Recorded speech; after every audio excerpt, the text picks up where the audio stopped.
Qui sera le coach des Los Angeles Lakers pour la saison 2024-2025?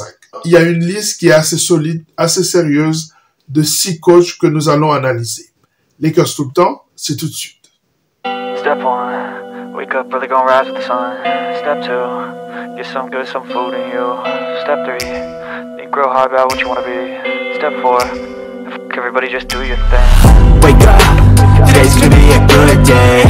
Wake up, today's gonna be a good day.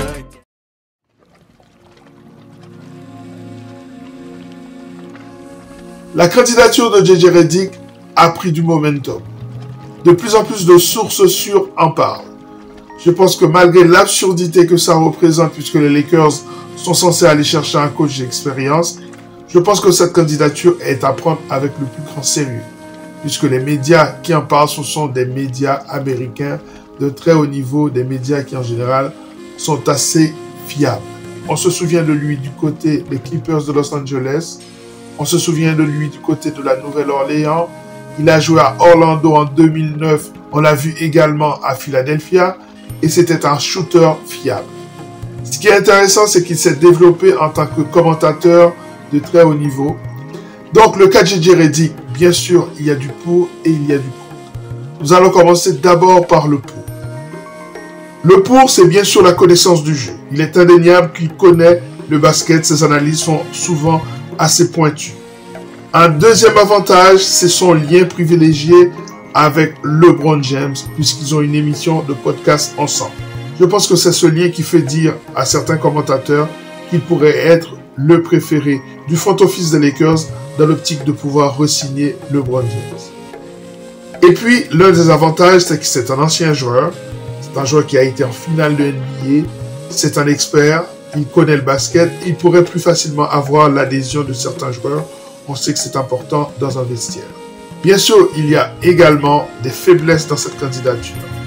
Et l'une des faiblesses, c'est bien sûr l'absence d'expérience de coaching dans quelque niveau que ce soit. Que ce soit au niveau universitaire, NBA ou même avant, dans des niveaux beaucoup plus jeunes. Et donc, c'est la principale faiblesse de cette candidature, puisque vous avez un LeBron James qui approche des 40 ans. Est-ce que vous avez envie de le mettre avec un jeune coach qui n'a jamais coaché à NBA? Je pense que cette candidature est assez risquée.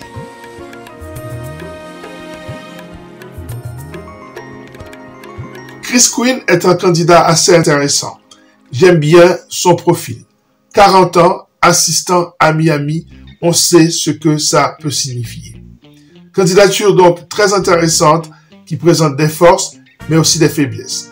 Voyons d'abord les forces. L'une des forces de cet entraîneur, de ce jeune assistant coach, c'est sa connaissance du jeu. C'est la culture de Miami, cette équipe qui a fait 2 finales de NBA dans ces 5 dernières années. Bien sûr, c'est le premier assistant d'Eric Spoelstra. Cela signifie quelque chose aussi. Cela signifie que son empreinte dans le jeu de l'équipe de Miami est tout à fait présente. Et encore une fois, c'est un regard neuf et c'est un ancien joueur. Ce sont les mêmes vertus, les mêmes avantages que pour la candidature de JJ Redick, par exemple. Mais bien sûr, cette candidature a exactement les mêmes faiblesses que la première. Bien sûr, il est assistant coach en NBA dans une franchise qui est importante, mais il n'a pas eu d'expérience en tant que head coach. Je pense qu'à ce niveau, il a un petit avantage sur la candidature de JJ Redick.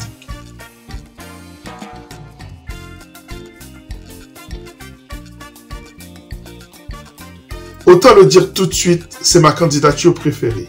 40 ans, assistant actuellement à Dallas, coordinateur défensif de génie. Il a fait progresser cette équipe de Dallas défensivement.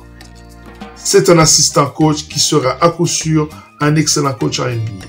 Est-ce que ce sera aux Lakers? Est-ce que ce sera ailleurs?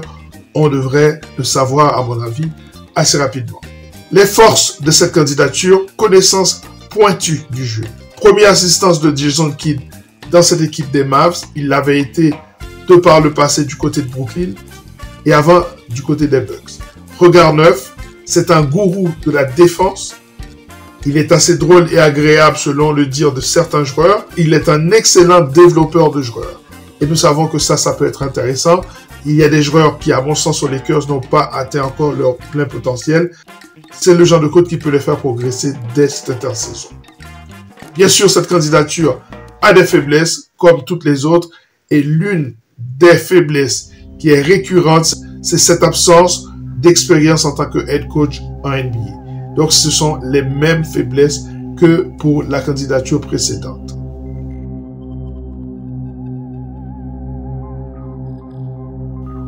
Kenny Atkinson, c'est le prochain candidat sur cette liste. 56 ans, ancien coach de l'équipe de Brooklyn, c'est un connaisseur du jeu, c'est la culture Warriors, c'est un premier assistant de Steve Kerr, donc il a appris au niveau de l'attaque et il a une relation privilégiée avec D'Lo, puisque quand il était à Brooklyn, D'Lo a eu son année où il était All-Star.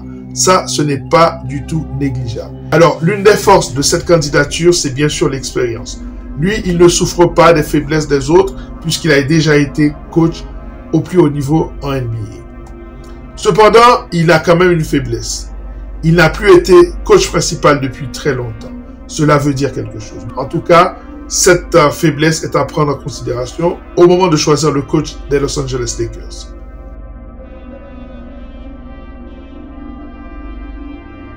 Alors, David Adelman, c'est un candidat assez intéressant. Pourquoi? Parce que c'est un jeune coach, 42 ans.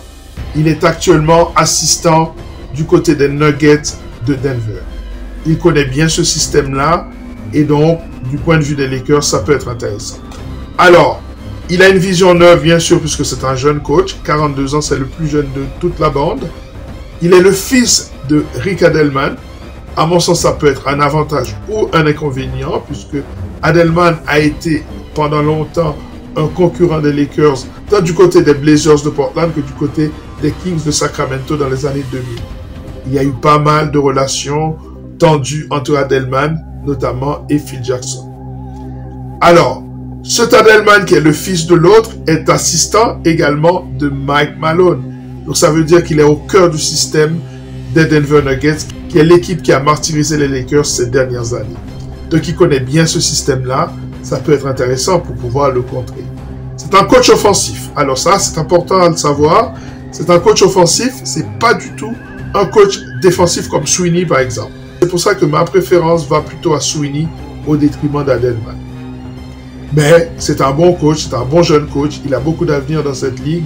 Il vient d'une famille de coachs, puisque 3 de ses 6 frères sont coachs et son père, on vient d'en parler. Bien sûr, cette candidature a des faiblesses aussi. Manque d'expérience au plus haut niveau en tant que head coach, c'est la même chose pour les autres. Mais l'une des faiblesses principales pour moi, c'est que ce n'est pas du tout un coach défensif. Et moi, si je devais choisir en tant que front office, je laisserais la priorité à la défense.